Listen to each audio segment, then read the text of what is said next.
ગુજરાત ભાજપના ટ્વીટ પર આમ આદમી પાર્ટીએ પલટવાર કર્યો છે। ભાજપે દિલ્હીની શિક્ષણ વ્યવસ્થા પર સવાલો ઉઠાવ્યા હતા અને ત્યારબાદ મનીષ સિસોદિયા જે દિલ્હીના શિક્ષણ મંત્રી છે તેમણે જીતુ વાઘાણી એટલે કે ગુજરાતના શિક્ષણ મંત્રીને પડકાર ફેંક્યો છે।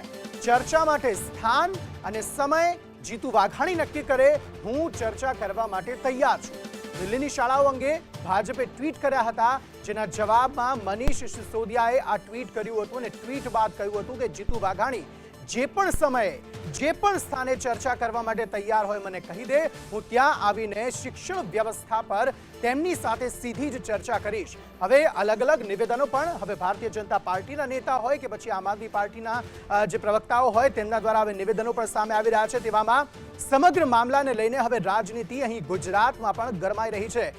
ભારતીય જનતા પાર્ટીના જે ટ્વિટર હેન્ડલ છે તેના દ્વારા દિલ્હીની જે શિક્ષણ વ્યવસ્થા છે, દિલ્હીમાં જે શિક્ષકો દ્વારા વિરોધ કરવામાં આવી રહ્યો છે, ધરણા કરવામાં આવી રહ્યા છે, તેને લઈને ટ્વીટ કરવામાં આવ્યા હતા અને આ ટ્વીટનો જવાબ મનીષ સિસોદિયાએ આપ્યો છે।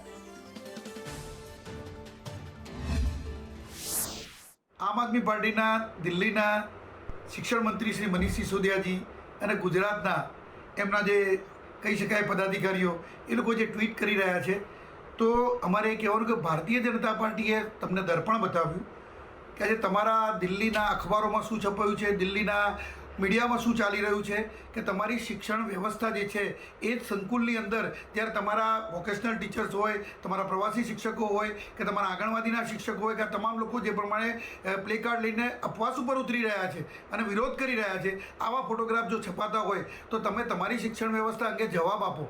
આ જ વાત જે છપાઈ છે દિલ્હીના અખબારોમાં એ ભારતીય જનતા પાર્ટીએ સોશિયલ મીડિયામાં ઉજાગર કરી, તો એનો જવાબ ન આપી શકતા મનીષ સિસોદિયાજી એકદમ જાણે ફ્રસ્ટ્રેટ થઈ ગયા એવું લાગી રહ્યું છે।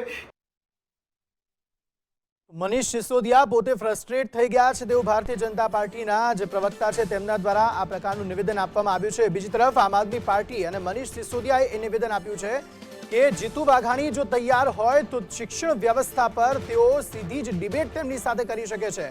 અલગ અલગ નેતાઓ પોતાની પ્રતિક્રિયાઓ આ સમગ્ર મામલે અત્યારે આપી રહ્યા છે અને તેવામાં ભારતીય જનતા પાર્ટીના નેતા હોય કે પછી આમ આદમી પાર્ટીના નેતા હોય હવે પ્રતિક્રિયાઓ આવવાની શરૂ થઈ ગઈ છે। સમગ્ર મામલાની જો વાત કરીએ તો ભારતીય જનતા પાર્ટીના ટ્વિટર હેન્ડલથી દિલ્હીની શિક્ષણ વ્યવસ્થાને લઈને અથવા તો દિલ્હીમાં જે શિક્ષકો ધરણા કરી રહ્યા હતા તેને લઈને ટ્વીટ કરવામાં આવ્યા હતા। આ ટ્વીટને લઈને મનીષ સિસોદિયા દ્વારા વળતો પ્રહાર કરવામાં આવ્યો હતો કે પહેલા ગુજરાતમાં જે શિક્ષણ વ્યવસ્થા છે તેને સુધારવામાં આવે, ભારતીય જનતા પાર્ટી તેને સુધારે, ત્યારબાદ દિલ્હીની સરકાર અને દિલ્હીની જે શિક્ષણ વ્યવસ્થા છે તેના પર સવાલ ઊભા કરે। બીજી તરફ તેમણે એ પણ ટ્વીટ કર્યું કે જો જીતુ વાઘાણી જે ગુજરાતના શિક્ષણ મંત્રી છે તે તૈયાર હોય તો તેઓ શિક્ષણ વ્યવસ્થાને લઈને સીધી જ ચર્ચા કરવા માટે જીતુ વાઘાણી સાથે તૈયાર છે। આ નિવેદન બાદ ભારતીય જનતા પાર્ટીના નેતાઓની પ્રતિક્રિયાઓ સામે આવી રહી છે કે પહેલા દિલ્હીમાં જે શિક્ષણ વ્યવસ્થા છે તેમાં આમ આદમી પાર્ટી સુધાર કરે ને ત્યારબાદ ગુજરાતમાં જે શિક્ષણ વ્યવસ્થા છે તેને લઈને તેઓ સવાલો ઉઠાવે અથવા તો તેમાં ચર્ચા કરવા માટે શિક્ષણ મંત્રીને આહવાન કરે। જોકે આ સમગ્ર મામલે અત્યારે હવે રાજનીતિ ગરમાઈ રહી છે, કારણ કે સતત જે પ્રતિક્રિયાઓ છે ભારતીય જનતા પાર્ટીની પ્રતિક્રિયા હોય કે પછી આમ આદમી પાર્ટીના નેતાઓની પ્રતિક્રિયા હોય તે અત્યારે સામે આવી રહી છે અને રાજકારણ અહીં ગુજરાતમાં ગરમાયું છે। દિલ્હીના શિક્ષણ મોડલનો વિરોધ કરતા ભાજપને આ ચેલેન્જ આપવામાં આવી છે મનીષ સિસોદિયા દ્વારા। ખુલ્લી ચર્ચા માટે પડકાર ફેંકવામાં આવ્યો છે। દિલ્હીના શિક્ષણ મંત્રીએ ગુજરાતના શિક્ષણ મંત્રીને આ પડકાર ફેંક્યો છે। જીતુ વાઘાણી આ મામલે શું કહેશે તે આગામી સમયમાં ખબર પડશે, પરંતુ આ સમગ્ર મામલે હજુ સુધી જીતુ વાઘાણી દ્વારા કોઈ પ્રતિક્રિયા આપવામાં નથી આવી। જોકે ભારતીય જનતા પાર્ટીના અન્ય કેટલાક જે નેતાઓ છે, જે પ્રવક્તાઓ છે તેમના દ્વારા કેટલાક નિવેદનો સામે આવ્યા છે। તેમણે એવું કહ્યું છે કે પહેલા દિલ્હીની જે સરકાર છે અથવા તો મનીષ સિસોદિયા જે દિલ્હી સરકારના શિક્ષણ મંત્રી છે તે પોતે પોતાના રાજ્યની શિક્ષણ વ્યવસ્થા ઠીક કરે, ત્યાંની જે શિક્ષકોની હાલત છે, ત્યાંના જે આંગણવાડી બહેનોની હાલત છે તેમની સ્થિતિમાં સુધાર લાવે અને ત્યારબાદ ગુજરાતમાં જે શિક્ષણ વ્યવસ્થા છે અથવા તો ગુજરાતમાં જે શિક્ષણ વ્યવસ્થા અત્યારે યોગ્ય રીતે ચાલી રહી છે તેના પર સવાલો ઉઠાવે। જો કે આ સમગ્ર મામલે ખુલ્લો પડકાર ફેંકવામાં આવ્યો છે જીતુ વાઘાણીને। મનીષ સિસોદિયાએ કહ્યું છે કે સ્થાન તમારું હશે, જગ્યા તમારી હશે, સમય પણ તમારો હશે, તમારે કહેવાનું છે કે ચર્ચા માટે તમે કયો સમય અને સ્થાન નક્કી કરો છો અને મનીષ સિસોદિયા ત્યાં આવીને સીધી જ ચર્ચા તેમની સાથે કરશે।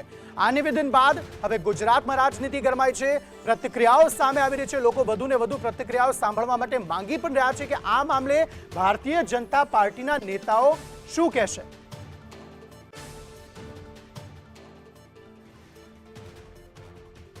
आम आदमी पार्टी ना गुजरात प्रभारी गुलाबसिंह हमारे साथ जोड़ाई गया है। सर, आपका स्वागत है संदेश न्यूज में। क्या कहेंगे मनीष सिसोदिया द्वारा जो ट्वीट हुआ है उस मामले में अब प्रतिक्रियाएं भी सामने आ रही है?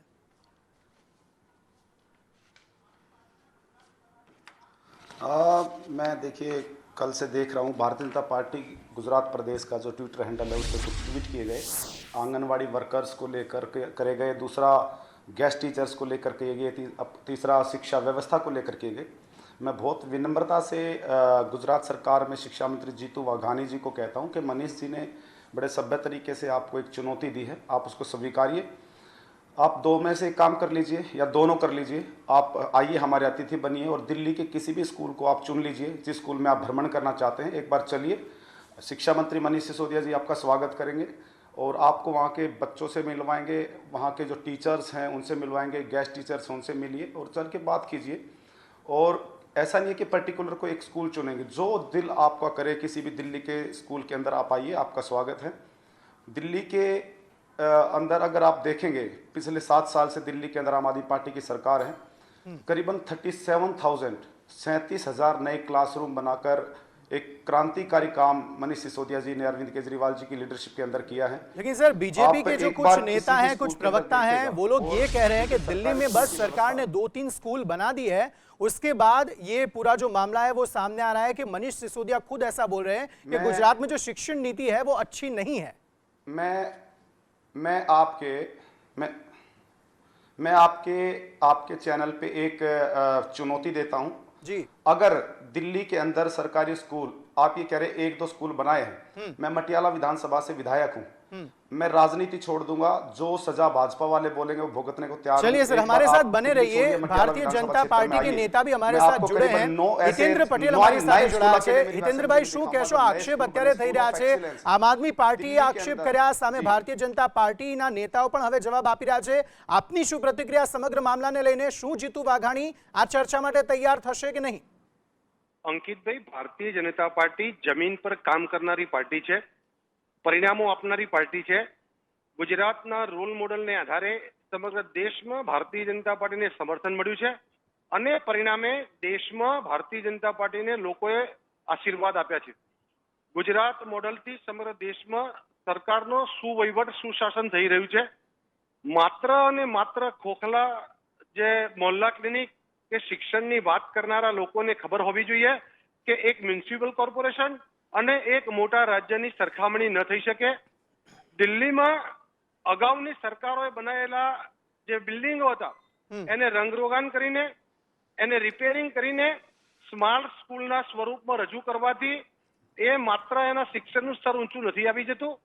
શિક્ષણનો સવાલ છે ત્યાં સુધી અનેક પેરામીટરથી આપણે એની વાત કરવી પડે। માત્ર બિલ્ડિંગ બની જાય, ઇન્ફ્રાસ્ટ્રક્ચર સારું હોય એટલે એનું શિક્ષણ સારું ન ગણાય।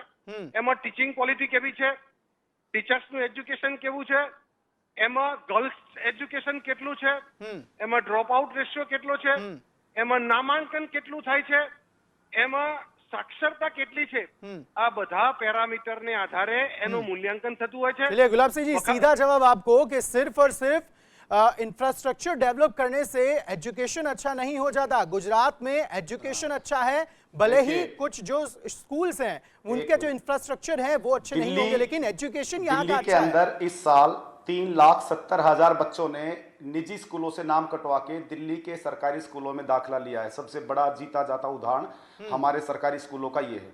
दूसरी बात, ये जहां तक रंग और पैंट की बात कर रहे हैं तो कुछ रंग पैंट तो आपने अपने स्कूलों में भी किए होंगे। गुजरात सरकार ने, भारतीय जनता पार्टी जो सरकार चला रही पिछले 27 साल में, तो ऐसा कर ली थी जीतू वाघान जी, एक बार मनीष सिसोदिया जी को किसी गुजरात के किस स्कूल में ग्रामीण क्षेत्र में कहीं लेके चल पड़िए, पता चल जाएगा कितना रंग पोतन आपने किया है, कितना रंग पेंट किया है, कितने स्कूल बनाए हैं। अन्यथा आप हमारे यहाँ पर आइए, आपकी आंखें खुल जाएगी। आपने 27 साल में भारतीय जनता पार्टी की सरकार ने गुजरात के 6.5 करोड़ लोगों की अस्मिता के साथ खिलवाड़ किया है।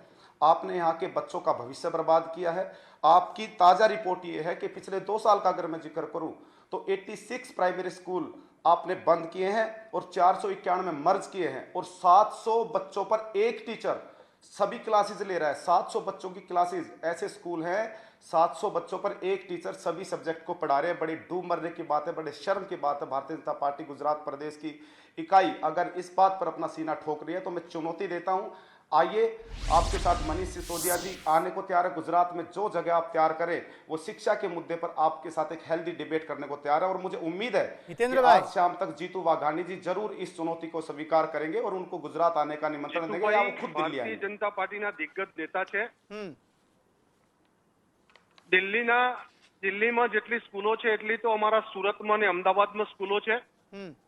નહીં પણ હિતેન્દ્રભાઈ એમણે જે વાત કીધી, ગુલાબસિંહે જે વાત કીધી એમાં અમુક વાતોમાં તથ્ય પણ છે કે એવી ઘણી શાળાઓ છે જ્યાં 700 વિદ્યાર્થીઓની સામે માત્ર 700 એવી શાળાઓ છે કે જ્યાં માત્ર એક જ શિક્ષક છે જે વિદ્યાર્થીઓને ભણાવે છે। આ બધી કેટલીક બાબતો ગુલાબસિંહજી સાચી પણ કહી રહ્યા છે। एक शिक्षक મનીષજી દિલ્હીમાં एक पहली क्लास से 7वीं क्लास तक के प्राइमरी स्कूलों की हालत बता रहा हूँ मनीष कि जी, 700 बच्चों को एक टीचर पढ़ा रहा है सारे દિલ્હીમાં જે सब्जेक्ट। इससे बड़ा डूब मरने की क्या આજે बात है? ટીચર્સ, ગેસ્ટ ટીચર્સ અને વોકેશનલ ટીચર જે હડતાલ ઉપર છે ને એની સાથે ચર્ચા કરે। તમારું ઉત્તમ શિક્ષણ મોડેલ હોય, 20,000 જેટલા आप ગેસ્ટ चलिए ना ટીચરને कहाँ पे તમે हड़ताल છૂટા दिखाइए, કર્યા एक बार चलिए आप और हम चलते हैं। दिल्ली के अंदर गेस्ट टीचर्स की सैलरी को डबल करने का काम इसी सरकार ने किया। माननीय लेफ्टिनेंट गवर्नर ने जब उनको पक्का करने की प्रक्रिया थी तो उसके अंदर लीगल ओब्लिगेशंस लगाए, उस फाइल को रोका गया। भारतीय जनता पार्टी के माध्यम से लेफ्टिनेंट गवर्नर ने रोका उस फाइल को। उसके बावजूद भी दिल्ली सरकार हाईकोर्ट का दरवाजा खटखटाती है और तमाम गेस्ट टीचर्स जिन्होंने सीटेट किया है, तमाम वो सारी प्रक्रिया पूरी की है जो परमानेंट टीचर ने की है। હિતેન્દ્રભાઈ પણ સીધો સવાલ એ થાય કે આખરે એજ્યુકેશન સિસ્ટમ કોનું સારું, ગુજરાતનું સારું કે પછી દિલ્હીનું સારું? હિતેન્દ્રભાઈ સવાલ સીધો એ જ થાય છે અહીંયા। અંકિતભાઈ એજ્યુકેશન આખી જે પોલિસી છે, હા, આઝાદીના આટલા વર્ષ પછી ભારતીય જનતા પાર્ટીની સરકાર નવી એજ્યુકેશન પોલિસી લાવી છે હા, અને એમાં તમામ પ્રકારના પ્રાવધાન કરી અને આજે પણ નીતિ આયોગ 2021ના રિપોર્ટમાં મોટા રાજ્યોમાં, નાના રાજ્યો અને યુનિયન ટેરિટરીઝ, ઠીક તો છે। એક યુનિયન ટેરિટરીઝની સરખામણી એ મોટા રાજ્યો સાથે કરવામાં આવે। મને सर ये विधानसभा, गुजरात विधानसभा में आपके शिक्षा मंत्री का जवाब है, आप पढ़ लीजिए उसको पहले आप उठा के, इससे बड़ा कोई प्रमाण नहीं मिलेगा। ઠીક છે, ઠીક છે। આ ચર્ચા ઘણી લાંબી રહી શકે એમ છે। અહીંયા આમ આદમી પાર્ટી દ્વારા જે આક્ષેપ કરવામાં આવી રહ્યા છે અને સાથે જ ભારતીય જનતા પાર્ટી દ્વારા પણ જે જવાબ આપવામાં આવી રહ્યા છે તેમાં ઘણી બધી સત્યતા પણ છે, ઘણી બધી સામ્યતા પણ છે। આ બંનેનો આભાર સમગ્ર વાતચીત કરવા બદલ અને સમગ્ર ડિબેટમાં અમારી સાથે જોડાવા બદલ।